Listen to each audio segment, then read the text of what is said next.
60 ہجری میں یزید تخت نشین ہوا۔ یزید بدکار شخص تھا، ابن اسیر اور دیگر بڑی بڑی معتبر کتب تواریخ میں اس کے سیاہ کارناموں کے تذکرے موجود ہیں۔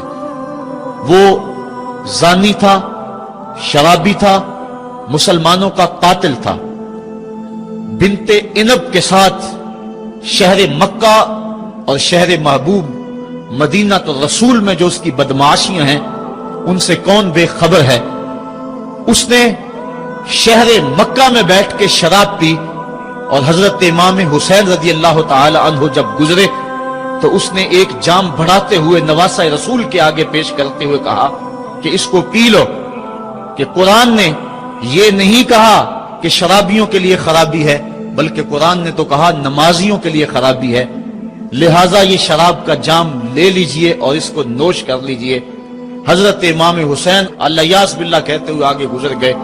انہوں نے یزید کی ان کرتوتوں کو اپنی آنکھوں کے سامنے دیکھا تھا، اور اس کے سیاہ کارنامے حضرت عبداللہ فرماتے ہیں کہ ہم نے اس وقت اس پہ خروج کیا جب ہمیں یقین ہو گیا کہ اس کی کرتوتوں کی وجہ سے آسمان سے کہیں پتھر نہ برسنے لگ جائیں۔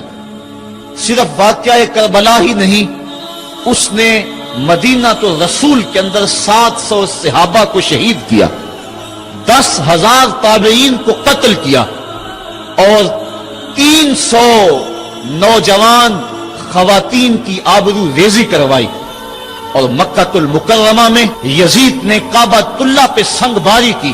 یہ تاریخ کے حوالے ہیں جو آپ کے سامنے رکھ رہا ہوں، حتیٰ کہ پورا مطاف پتھروں سے بھر گیا، کعبے کا غلاف جل اٹھا۔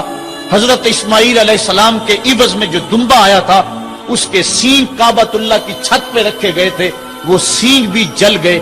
اسی لیے ان ایام کو ایام حرہ کہا جاتا ہے۔ تاریخ کے اندر 3 دن تک مسجد نبوی میں نہ اذان ہوئی نہ اقامت ہوئی، اور مسجد نبوی کے اندر یزید کی فوجوں کے گھوڑے بندے رہے، منبر رسول کی حرمت پامال کر دی گئی۔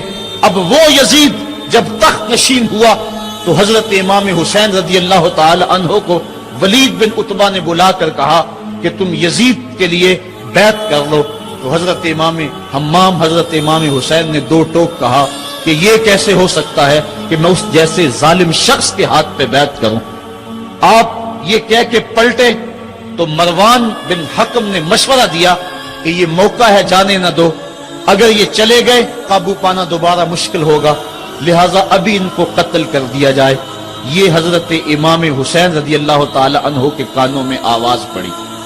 روایات میں آتا ہے کہ آپ نے انہی قدموں کے بل پیچھے پلٹ کے نیام سے تلوار باہر نکالی اور ہوا میں لہرانی شروع کر دی۔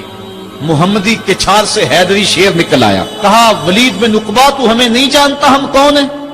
آنا حسین ابن علی ابن ابی طالب، میں حسین ہوں، علی کا بیٹا ہوں، اور علی ابو طالب کا بیٹا ہے۔ ہمارے گھر میں قرآن اترتا رہا ہے، فرشتے ہمارے گھر میں آتے رہے ہیں۔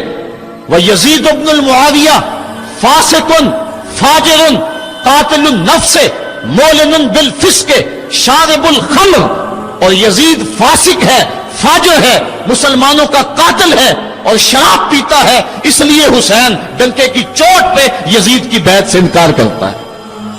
حضرت امام حمام امام حسین رضی اللہ تعالی عنہ نے انکار بیعت کی وجہ بیان کر دی۔ آج یہ پراپیگنڈا کیا جاتا ہے کہ یہ 2 شہزادوں کی جنگ تھی اور یہ اقتدار کے لیے سب کچھ ہوا۔ اگر یہ بات ہوتی تو ترمح بن عدی کہہ رہا ہے، حاتم طائی کا پوتا، جب آپ میدان کربلا کی طرف بڑھ رہے ہیں، حضور آپ میرے پہاڑوں میں آ جائیں اور 5000 کا لشکر آپ کی پشت پہ رکھ دوں گا، اور آپ جدھر بڑھیں گے وہ جان نثاری کرتے ہوئے آپ کے پیچھے ہوں گے اور یزید کی حکومت کے ٹکڑے کر کے رکھ دیں۔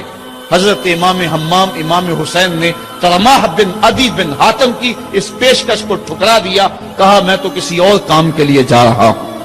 یزید کے چہرے سے اس نقاب کو نوچنا تھا، اس کے مکروہ چہرے کو لوگوں کے سامنے ننگا کر کے بتلانا تھا کہ یہ وہ شخص ہے کہ جس کے بارے میں میرے محبوب اور میرے نانا نے خبر دی ہے کہ بنو امیہ کا ایک ظالم شخص میری سنت کو بدلے گا، اور وہ سنت کو بدلنے والا یہی شخص یزید ہے۔